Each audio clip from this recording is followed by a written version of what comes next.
چند باتیں آپ کے گوش گزار کروں گا اور اس کے ساتھ ہی اجازت علامہ صاحب نے پروفیسر صاحب نے آپ کو مختصر وقت میں بہت بتا دیا، آپ کو توجہ دلائی ہے کہ زندگی جو ہے یہ محدود ہے اور اس کا مقصد یہ ہمیں سمجھنا چاہیے کہ مقصد حیات انسان کا ہے کیا ہے۔ قرآن مجید میں ارشاد الہی ہے وَمَا خَلَقْتُ الْجِنَّ وَالْإِنسَ إِلَّا لِيَعْبُدُونِ، کہ بے شک ہم نے انسانوں کو اور جنات کو اپنی عبادت کے لیے پیدا کیا۔ زندگی آمد برائے بندگی، زندگی بے بندگی شرمندگی، زندگی کا مقصد اللہ کی بندگی کرنا ہے، اور بندگی سے مراد کیا ہے؟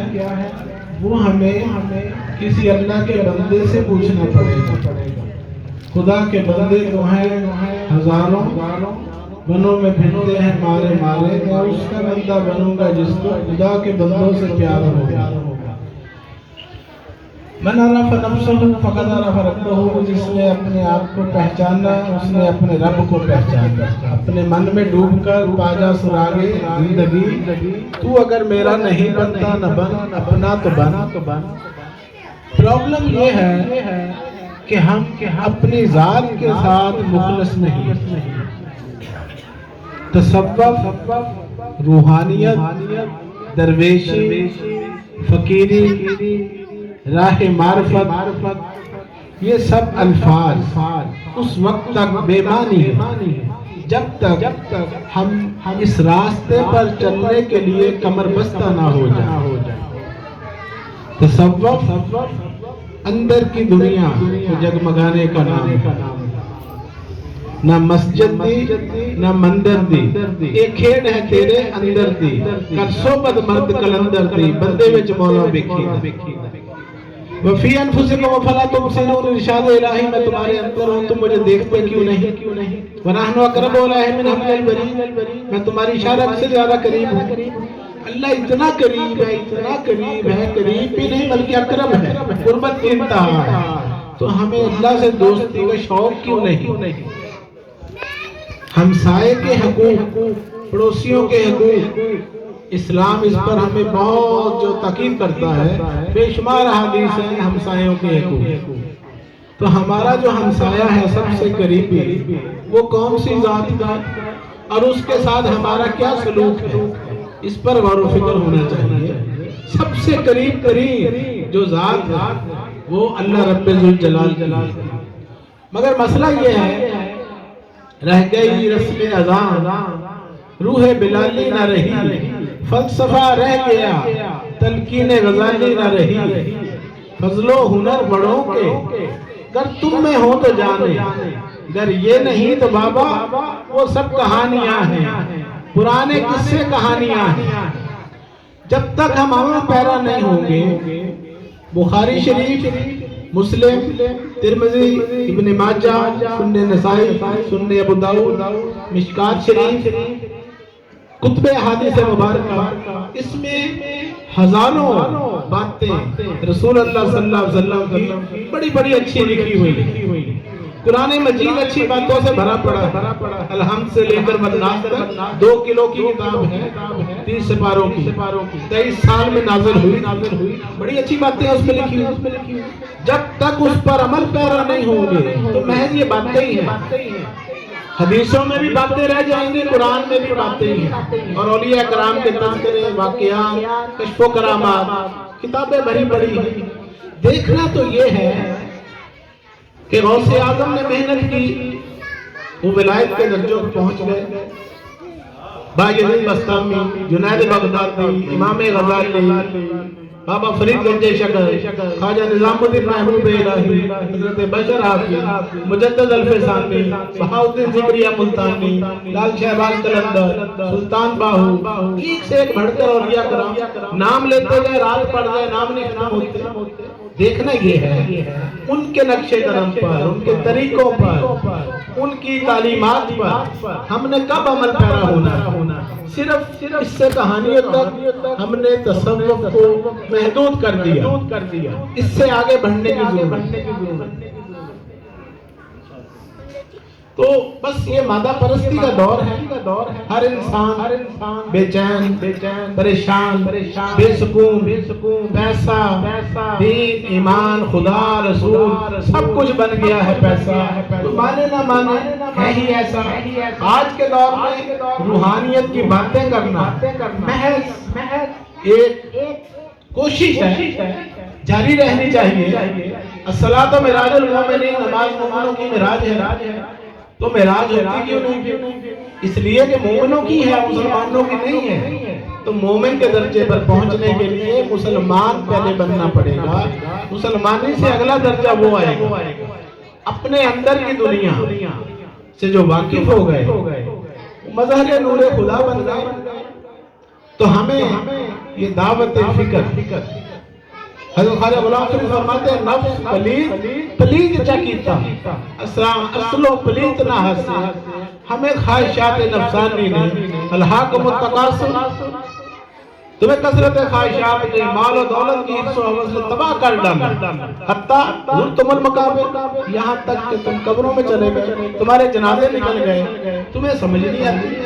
غور و فکر کا حکم ہے قرآن پاک میں 700 دفعہ، مگر یہ غور و فکر کب کرنا ہے؟ یہ مرنے سے پہلے ہی کرنا ہے۔ مرنے کے بعد وہ مشکل کشا نہیں بنا، اسی زندگی میں غوث اعظم بنے، اسی زندگی میں قلندر بابا ولیہ بنے، خواجہ شمس الدین عظیمی نے اسی ظاہری زندگی میں اپنے مرشد سے فیض پایا۔ وجہ کیا ہے؟ صبح دوپہر شام یہی سارا کچھ ان کے پاس تھا، یہی آپ کے پاس ہے۔ 2 ہاتھ، 2 پاؤں، 2 کان، 2 آنکھیں، 1 دماغ، اس کا استعمال وہ کسی گرو کی رہنمائی میں، کسی پیشوا کی، کسی کی گائیڈ لائن میں جب تک ہم نہیں کریں گے اس وقت تک منزل ہاتھ نہیں آئے گی، منتشر الخیالی رہے گی۔ آج ہر بندہ سکالر، ہر بندہ مبلغ بنا ہوا ہے، وہ کہتا ہے میرے پاس موبائل ہے، سارے جہان کا علم تو میرے پاس، گوگل میرے پاس، یوٹیوب، فیس بک، سارے جہان کے علماء، مشائخ، روحانیت والے، سکالر، ساروں کو میں سن لیتا ہوں، تو مجھ سے زیادہ علم کس کو ہے؟ بات علم کی نہیں ہے، بات ہے عمل کی۔ عمل سے سنت رسول صلی اللہ علیہ وسلم ہے۔ نبی کریم صلی اللہ علیہ وسلم غار حرا میں جایا کرتے تھے، کیا کرتے تھے وہاں؟ نہ قرآن تھا، نہ اعلان نبوت تھا، نہ اسلام تھا، نہ نماز تھی، کچھ بھی نہیں احکامات، تو وہاں جا کر اللہ کی جو عبادت کرتے تھے وہ ہمیں تاریخ بتاتی ہے کہ وہ مراقبہ، مکاشفہ، اپنے من میں ڈوبنے کا جو ہے وہاں پر یہ کام کیا جاتا ہے۔ گھر بار، بیوی بچے سب کو چھوڑ کر رسول پاک صلی اللہ علیہ وسلم وہ شہر سے دور جنگل میں چلے جاتے تھے، وہ جبل نور کے اوپر پہاڑ پر جا کے غار حرا میں بیٹھ جاتے تھے۔ تو وہ سنت رسول صلی اللہ علیہ وسلم، اس پر ہم نے عمل کب کرنا ہے؟ اگر رسول پاک سے محبت ہے، ہم عشق کے دعوے بھی کرتے ہیں، نعتیں بھی پڑھتے ہیں، باتیں بھی کرتے ہیں، تو پریکٹیکل بھی کرنے کی کوشش کرنی چاہیے۔ اندر کے بتوں کو نکالنا ہے۔ حکیم الامت علامہ اقبال فرماتے ہیں کہ یہ جو اگرچہ بت ہیں جماعت کی آستینوں میں، یہ جماعت امت محمدیہ لا الہ الا اللہ محمد رسول اللہ پڑھنے والے، ان کے اندر وہ 360 بت ہیں جو رسول اللہ نے کعبے سے توڑوائے تھے، نکلوائے تھے۔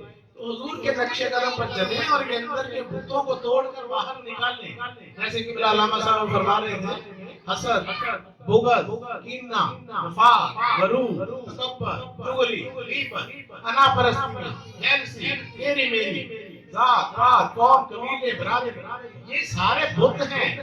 ان سب کو توڑ کر باہر نکالنا، یہ ہے تعلیم دین محمدی۔ قرآن مجید الحمد سے لے کر والناس تک ایک ہی چیز کی ڈیمانڈ کرنا، تقویٰ، تقویٰ، تقویٰ، متقین، صالحین، تتقون، مفلحون، یہ الفاظ آ رہے ہیں۔ تو تقویٰ سے مراد کیا ہے؟ ظاہر اور باطن کا ایک ہو جانا۔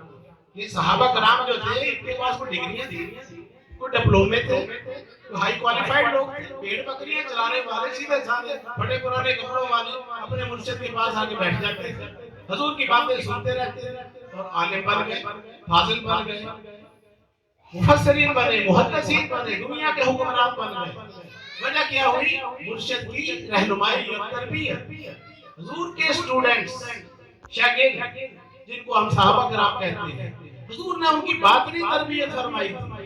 وہ باطنی تربیت کا نتیجہ تھا کہ ریاست مدینہ کا ایک پریکٹیکل کر کے دکھایا، تو ایک ایسی روحانی اسٹیٹ جہاں نفس اور شیطان کی نہیں چلتی تھی، وہاں رحمان کی حکومت تھی، ظاہر میں بھی باطن میں بھی۔ کیوں کہ تختے سکندری میں وہ تھوکتے نہیں، بستر لگا ہوا ہے جن کا تری گلی میں عقل مندہ را اشارہ کافیہ۔ میرا تعلق اپنے خانوادہ تصوف سے ہے، یہ چند باتیں آپ کی گوش گزار کی، آپ اس پہ غور و فکر کیجئے گا۔ آپ نے میری باتوں کو سنا، آپ کا بہت بہت شکریہ۔ اللہ تعالیٰ ہم سب کو عمل کی توفیق عطا فرمائے۔ وما علینا الا البلاغ۔